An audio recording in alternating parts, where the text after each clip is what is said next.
সুপ্রিয় বন্ধুরা, আসসালামু আলাইকুম। আমি চলে আসলাম আমার পেঁপের জমিতে। এখন এই গাছে সার দেওয়া হবে। তো সারটা গাছের গোড়া থেকে কত দূর বাইরে দিবেন রিং করে, সেটা এখন দেখাবো আপনাদেরকে। তো আমি টেপ নিয়ে এসেছি, টেপ দিয়ে মাপ দেব যেটা কত দূর দূরে দিবেন। তো আমি দেবো গাছের গোড়া থেকে এটা 5 ইঞ্চি দূরত্বে। এই যে এটা হচ্ছে 5 ইঞ্চি, আপনারা অবশ্যই মাপ দিয়ে নেবেন। এই যে এটা পুরা 5 ইঞ্চি। 5 ইঞ্চি দূরত্ব মেপে নেওয়ার পরে এবার সুন্দর করে একটা রিং করে দিবেন। এই যে রিং দেখছেন, রিং করেছি। রিং করার পরে সারটা দিবেন। একটা সারটা দাও। জি, আপনারা একটা জিনিস খেয়াল রাখবেন, সারটা যাতে রিংয়ের মধ্যে পড়ে।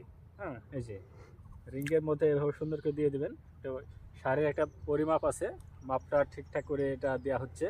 তো সারটা দেওয়ার পরে এভাবে সুন্দর করে মাটিটা নামাই দিবেন গাছের গোড়াতে। এই যে দেখছেন, এই যে সুন্দর করে এটা নামাই দিয়েছি, কত সুন্দর। এটা এখন কমপ্লিট। তো অবশ্যই আপনারা এভাবে সারগুলো দেবেন। ধন্যবাদ সবাইকে।